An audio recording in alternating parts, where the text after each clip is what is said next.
Good morning students.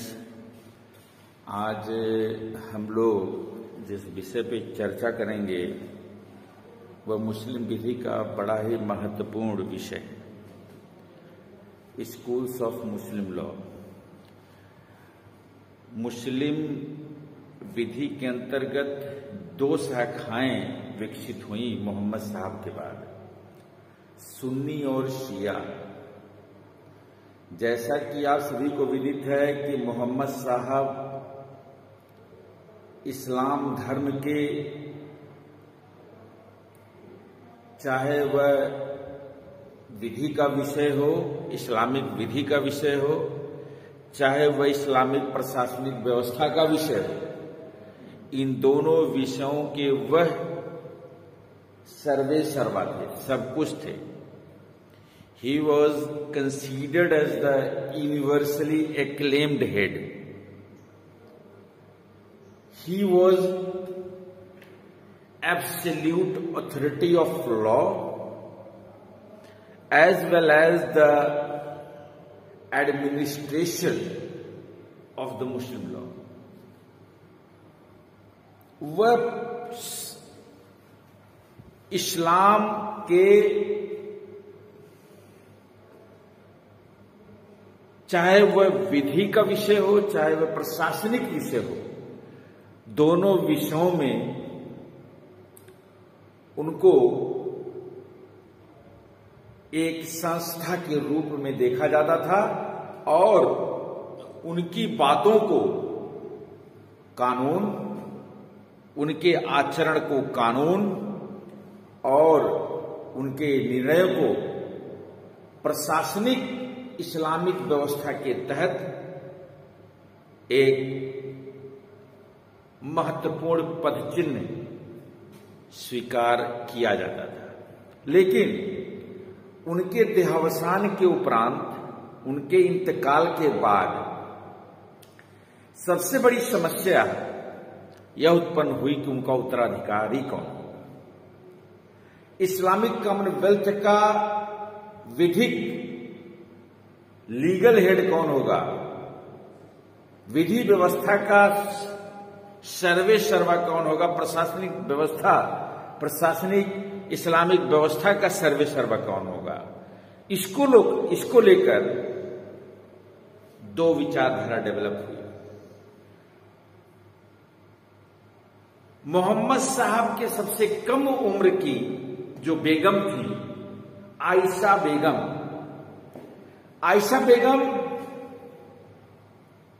Mohammad साहब की बेगम थी और उनका तर्क था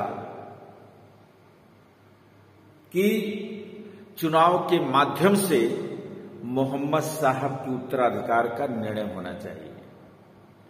with the process of election, the successor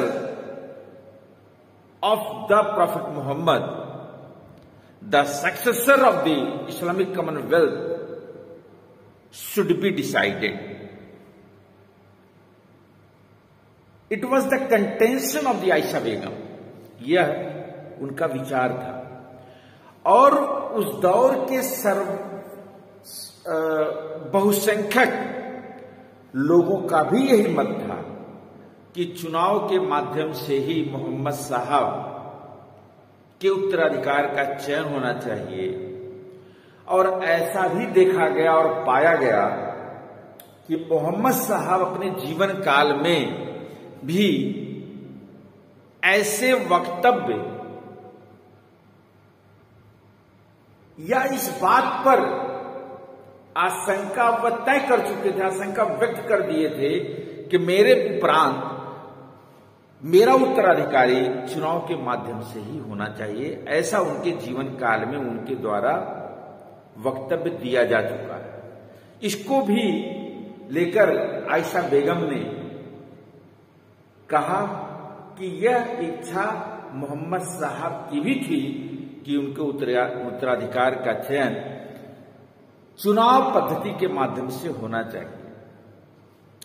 और आगे चलकर जैसा कि हम सभी को विदित है, जो भी मोहम्मद साहब के सलाह होते थे, किसी भी विषय पे सलाह, और जो भी वह किसी भी विषय पे कहते थे, वह आगे चलकर ट्रेडिशन, सुन्नत के रूप में स्थापित हुआ। चुनाव होता है और आयशा बेगम के अब्बा अबू बकर चुनाव में उनको जीत प्राप्त होती है, और जीत प्राप्त होने पर वह सुन्नी संप्रदाय के प्रथम कैलिफेट, खलीफा तय होते हैं, और अल सुन्नत वल जमात, यह एक संगठन का निर्माण किया गया अबू बकर के द्वारा, अल सुन्नत वल जमात, जिसका अर्थ है कि लोगों का समूह जो उनके परंपराओं, मोहम्मद साहब की परंपराओं, उनके आचरण, उनके कहे हुए शब्द, उनके व्यवहार, सारी चीजों को वह स्वीकार करते हैं एज ए कानून के रूप में। यही आगे चलकर सुन्नी बनता है, सुन्नी ट्रेडिशन अस्तित्व में आता है। सुन्नी का सर्वोच्च जो पद होता है वह कैलिफेट होता है, और यह कैलिफेट 1924 में समाप्त होता है, जिसको हम खलीफा भी कहते हैं। सुन्नत या सुन्नी संप्रदाय का सर्वोच्च जो पद होता है वह खलीफा होता है। तो हमने यह देखा भी कि मोहम्मद साहब के बाद मुस्लिम कॉमनवेल्थ दो भागों में विभक्त होता है।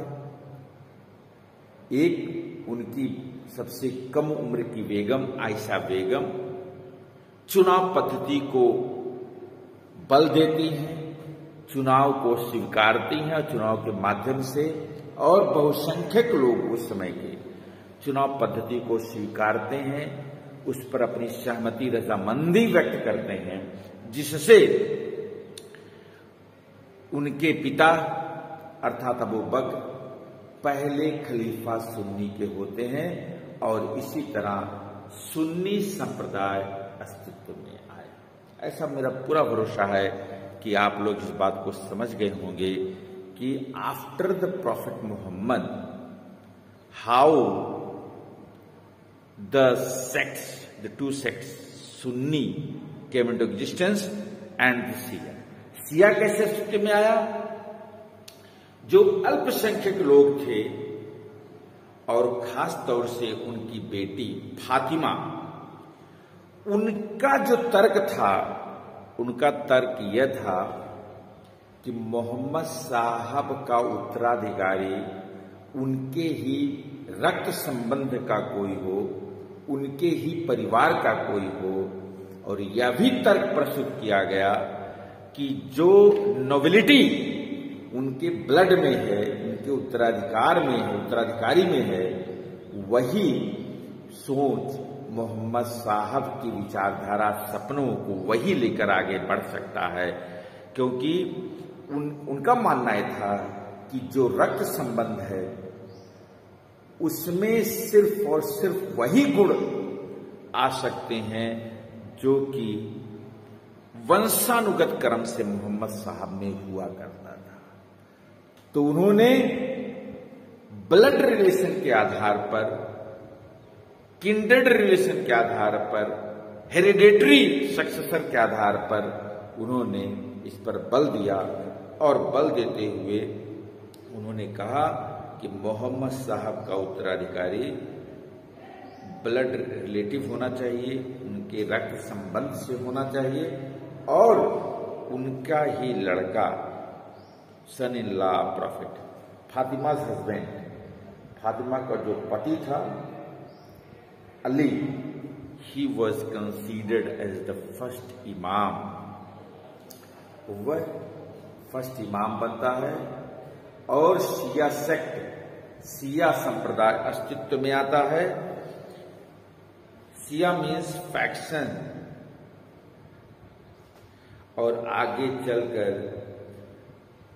क्या होता है, मुस्लिम कम्युनिटी दो भागों में डिवाइड हो जाती है, सुन्नी और Shia, due to the differences of the opinions amongst the Muslim and how find out the successors.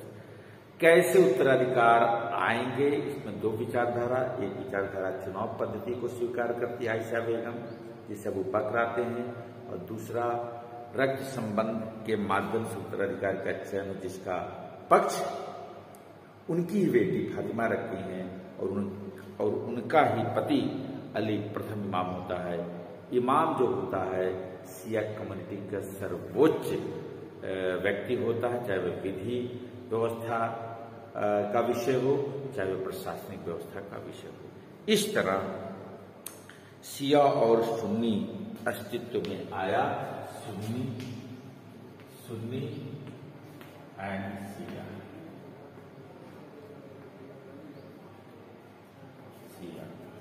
Sunni में आयशा बेगम,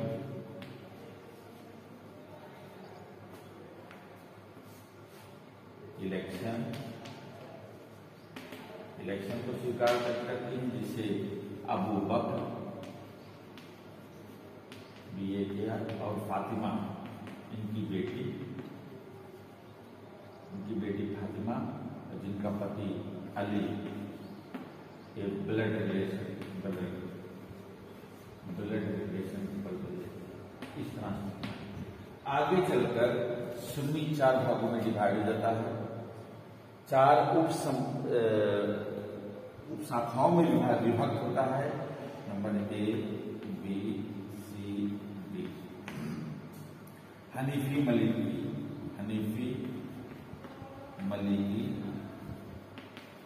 सफई, Hanbali, Hanafi Maliki, Shafi, Hanbali. और शिया इतना इशारिया, इस्माइलिया एंड जैदिया। तीन भागों में डिवाइड होते हैं शिया, ए, बी एंड सी। इस तरह शिया और सुन्नी अस्तित्व में आते हैं। आपको पूरा पता हो गया। कल मैं चर्चा करूंगा कि हनीफी क्या है, हनीफी का क्या, हनीफी मलिकी, सफई, हंबली, एक एक करके हम इस पर चर्चा करेंगे। हमें पूरा भरोसा है कि मेरे लेक्चर को आप समझ गए होंगे। Thank you very much. Have a nice day.